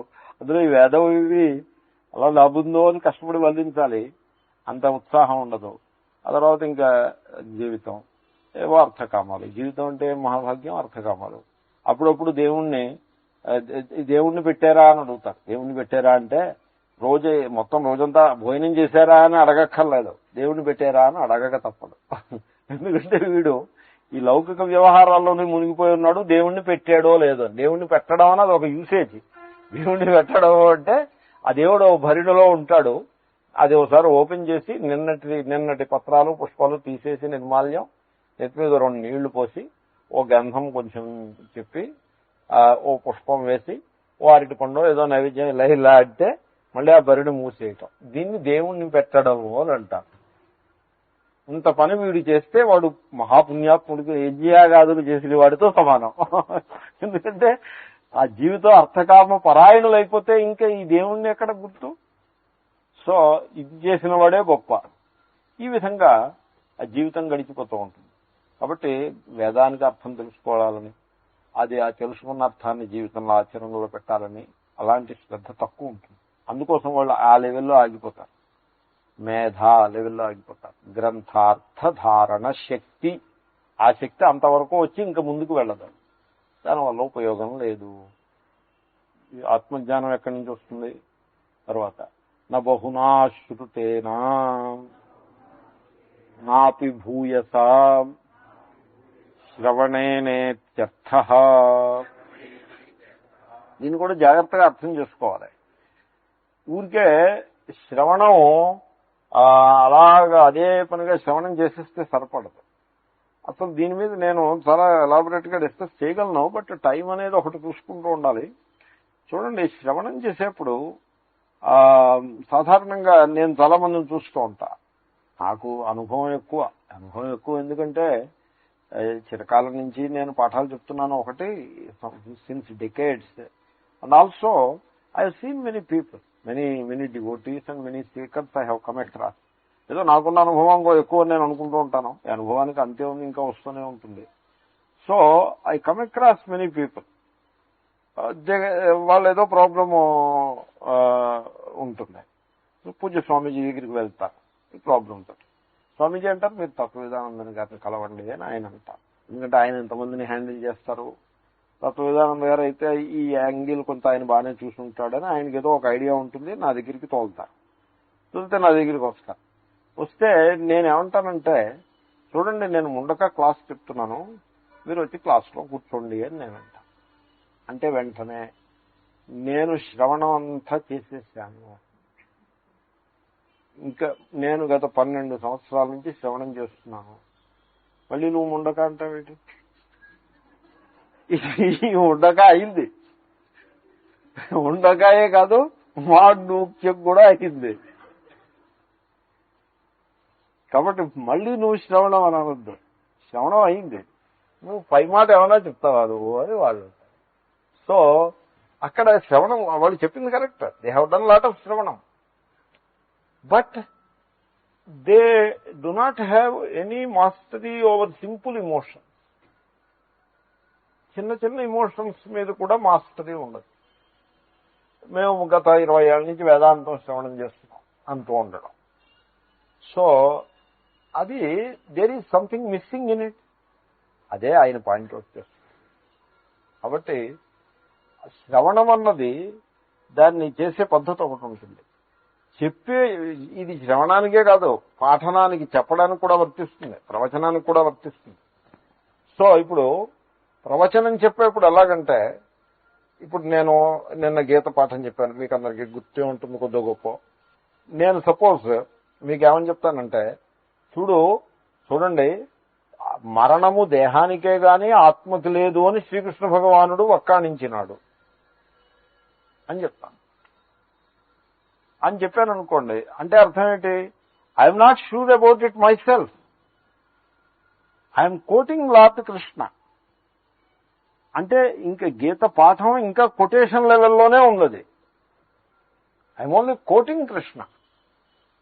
నేను ఎరుగుదును, నేను చూస్తూ ఉంటా. ఎందుకంటే ఎవరైనా వేదాంత పాఠం చెప్తున్నారు అంటే మనం జడ్జి చేసి పని మనం పెట్టుకోము.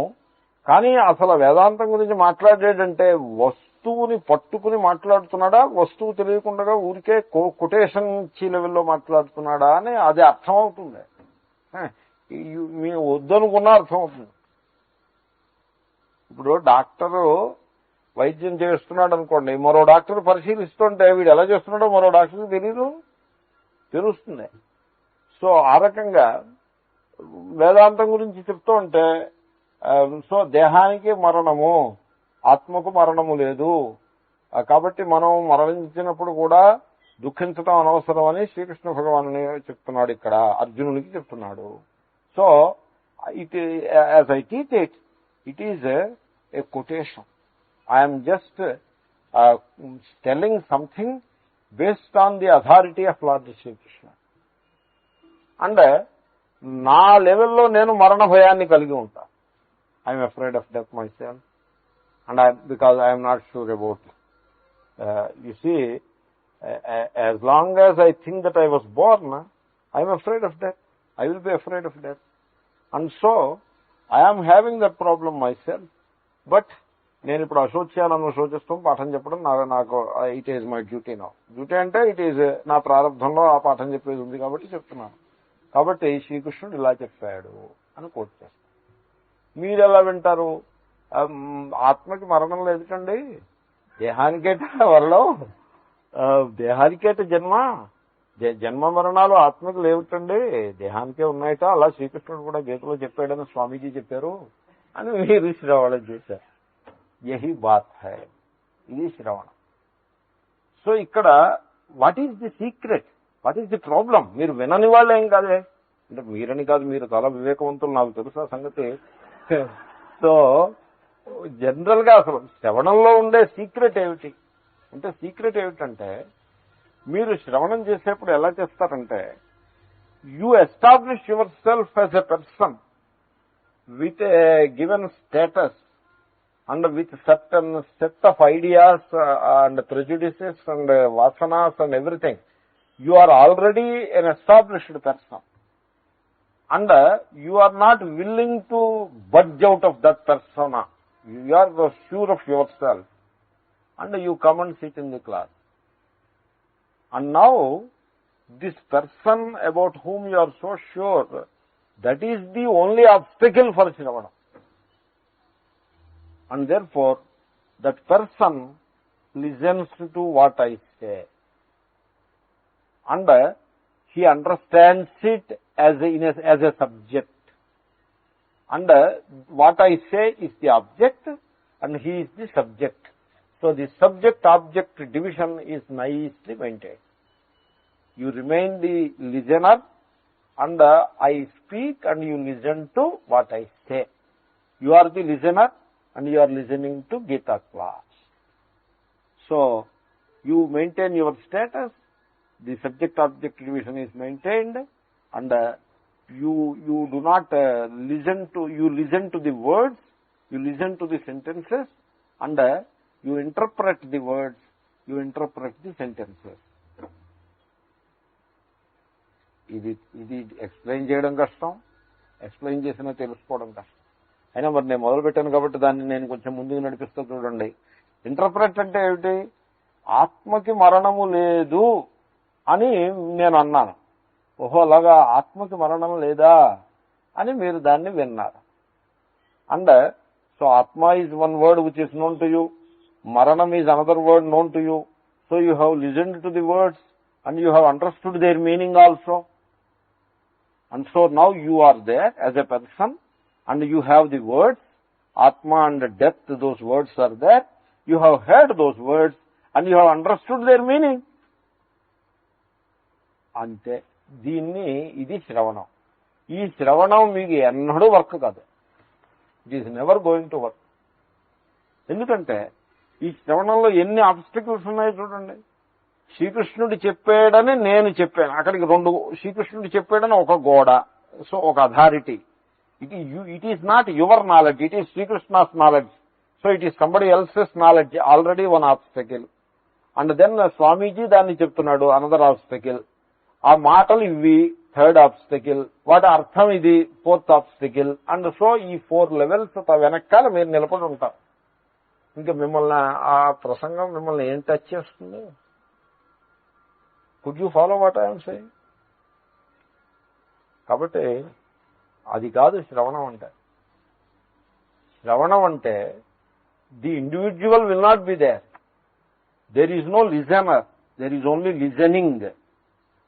And then when I say atma has no death, it is something which you understand as a truth that is your own truth, that belongs to your own inner core of the being.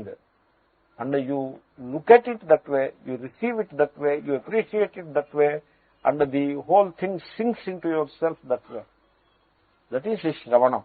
Ante ultimate Shravanam. Ultimate Shravanam adi. Kabatti నేను 2 extremes of Shravanam చెప్పాను. In one extreme, Shravanam is a physical process without any effect on the person. In the other extreme, the knowledge has just become the person's knowledge. It is his knowledge. So these are the 2 extremes. We hover somewhere in between. కాబట్టి కేవలము అలా వింటూ ఉండటము, పదాలు అర్థము, పదానికి ఈ పదానికి ఇది అర్థము అని ఆ రకంగా వ్యాఖ్యానం, interpret, mind interpret. And so mind, it is the mind which hears. ఎలా వింటుంది mind? Without budging 1 inch from its original position అది వింటూ ఉంటుంది మైండ్. సో ఆ శ్రవణం అది వర్కౌట్ కాదు. అంచేతనే ఎప్పుడైతే మీకు శ్రవణం వర్కౌట్ కావటం లేదు, ఇవన్నీ చెప్పడానికి వినడానికి అంత బాగుండవు. ఎందుకంటే సోషల్ నార్మ్స్ ఉంటాయి. సోషల్ నార్మ్స్ అన్నీ అజ్ఞానం మీద ఆధారపడి ఉంటాయి. అజ్ఞానం is the foundation for all social norms. So ఈ సోషల్ నార్మ్స్ ని క్వశ్చన్ చేసినట్టు అవుతుంది ఈ మాటలు చెప్తూ ఉంటాయి. ఎప్పుడైతే మీకు శ్రవణం వర్క్ చేయట్లేదో, సో మెనీ లెవెల్స్ ఉంటే ఇంకే మీకు శ్రవణం ఏం వర్క్ చేస్తుంది? శ్రవణం వర్క్ చేయదు. శ్రవణం వర్క్ చేయట్లేదు. బట్ ట్రెడిషనల్ వాల్యూ ఒకటి ఉంది మీకు. ఈ వేదాంతం అంటే you have an interest and a love for it. But then you just can't appreciate it as your own knowledge. Yet you have a value system in which you have respect for it. అంచేతన ఏమిటవుతుంది, ఇప్పుడు ఆ శాస్త్ర జ్ఞానం మీద ఉండవలసినటువంటి ప్రేమ ఆ ఉపాధ్యాయుడు, ఆ ఆచార్యుడి మీదకి మళ్ళుతుంది. అంచేతన ఏం చేస్తారంటే ఈ శ్రవణ, ది సోకాల్డ్ శ్రోతాస్, ఆఫ్ కోర్స్ మీరు అలాగంటే వాళ్ళు కాదు, నేను I'm not telling about you. For various reasons you are not of that kind. For various reasons it is an entire credit doesn't go to you, some credit lies elsewhere also. But still normal గా ఏం చేస్తారంటే, నేను చాలా సార్లు చూస్తూ ఉండడం అంటే నేను పరిశీలనగా అలాగే క్యూరియస్ గా ఉండి చూడను. It appears to me, I do not see it, it appears to me. That is, ఎప్పుడు నేను చూస్తానంటే అలాగే చూస్తాను, అంతేగాని నేను క్యూరియస్ గా చూసే సందర్భం ఉండదు. నాకు క్యూరియాసిటీ జీరో, నాకేం క్యూరియాసిటీ లేదు. బట్ అది it appears, it registers. What shall I do? So it appears. పక్కవాడు పేపర్ చదువుతుంటే వాడికి ఏమర్థమైందో లేదో కానీ నేను already I could guessed what is there. నేనేం చేస్తాను దానికి? ఇట్ రిజిస్టర్స్ అంతే. So I could see. So వాళ్ళు ఏం చేస్తారంటే they start worshipping the teacher. టీచర్కి సంవత్సరానికి ఒకసారి ఇంటికి తీసుకెళ్లి పాదపూజ చేయడం, ఆయనకు 1116లో లేకపోతే 10,000 దక్షిణ ఇస్తూ ఉండడం. తర్వాత మామిడి పళ్ళు తోట ఉందనుకోండి, మామిడి పళ్ళు పండిన వెంటనే 100 మామిడి పళ్ళు ఆయనకు పంపించటం.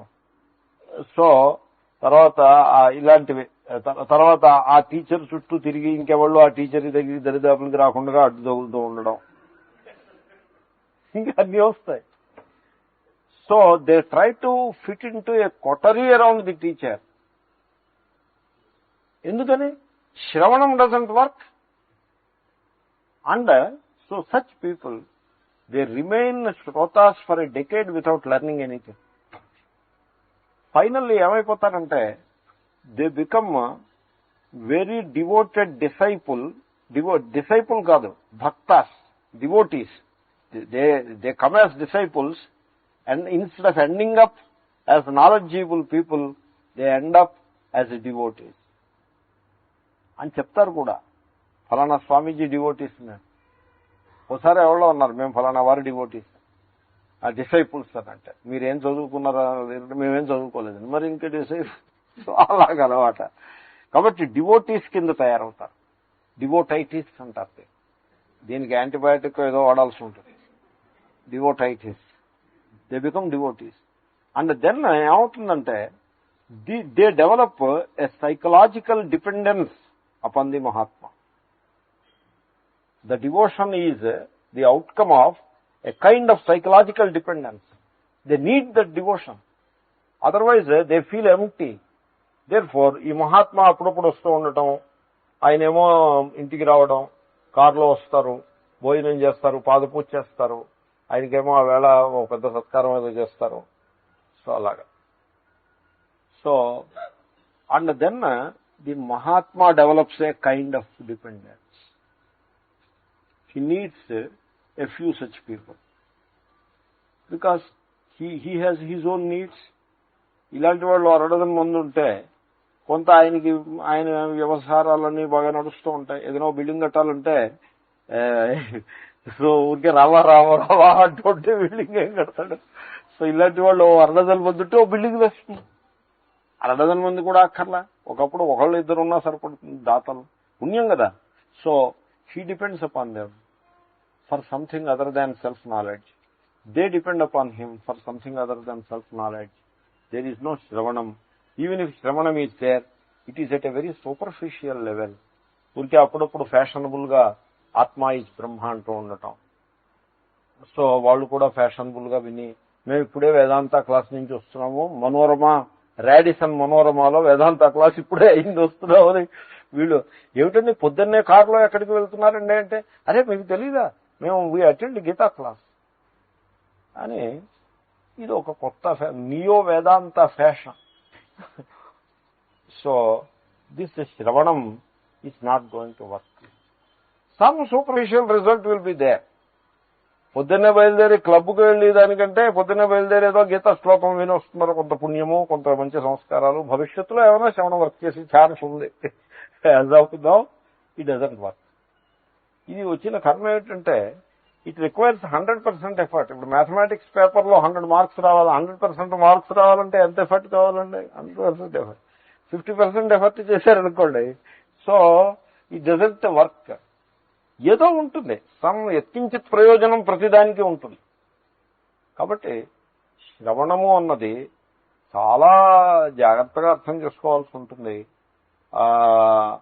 నేను చెప్పిన లెవెల్స్ ఏవైతే ఉన్నాయో ఆ లెవెల్స్ ఏమీ లేకుండా ఉండాలి. There must be honesty, integrity and honesty. Suppose you understand that atma has no death, then you must be honest to that knowledge for your own sake, not for somebody else's sake. ఇంకోళ్ళకి చూపించటం కోసం, ఇంకోళ్ళ approval పొందటం కోసం మనుషులు చేస్తూ ఉంటారు. అదో weakness. ఇందాక మనం చేసాము లోకవాసన అని అంటారు. కాబట్టి ఈ లోకవాసనని ముందు దూరం పెట్టాల్సి ఉంటుంది. ఇంకోళ్ళ అప్రూవల్ మనకెందుకు? ఎవరి తంటాలు వాళ్ళు పడుతూ ఉంటారు, వాళ్ళు మన అప్రూవ్ చేసే టైం కూడా వాళ్ళకు ఉండదు. So you need not convince anybody, you need not get anybody's approval. You atma ajaha amaraha ante, that is the truth about you. Now you should be honest to that truth. This is a question of honesty and innocence. You should be innocent and you should be honest, because only an innocent man can be honest. If you are very crafty, so you cannot have that innocence. Innocence ante ela untundante, innocence అది explain చేయడం చాలా కష్టం. Innocence ఎలా ఉంటుందంటే అక్కడ వాక్యం ఉందంటే yeah this is the truth and what else is to be done, this is the truth and so what we have to do is just live by it. That is the innocence. And అదేమిటి ఆ truth ప్రకారం ఇప్పుడే బతకడం ప్రారంభించేస్తే మిగతా వ్యవహారాలన్నీ ఆగిపోతాయి. దీనివల్ల you will lose something in life, you end up without any big name, fame, this that, or you end up without much money, without much social status. ఇవన్నీ కూడా they are all swept away. Swept away కాదు sir, నిజానికి they are not even considered out of that innocence. An innocent man, he doesn't consider so many things because he is innocent and he is honest. So that innocence and honesty to the truth is very, very important. And manamu, we are very crafty people. Manam chaala complex people. We carry a load and we have our love for that load. And ఊరికే మనం వేదాంతమని చిలక పలుకులు, lip sympathy చూపిస్తూ ఉంటాం. మన love it is not there in Vedanta. Our love is in samsara. అంచేతనే ఏ Mahatma who has fallen in love with samsara, he is obliged to dilute vedanta to accommodate samsaric tendencies and vasanas and somehow justify them and manage to carry them along, because the honesty and the innocence is lost. So శ్రవణము చాలా కఠినమైన విషయం, అంత తేలిక కాదు శ్రవణం. So anyway, I hope I could throw some light on it. The topic itself is difficult to explain. Om Purnamadah Purnamidam Purnat Purnamudachyate Purnasya Purnamadaya Purnamevavasishyate. Om Shanti Shanti Shanti.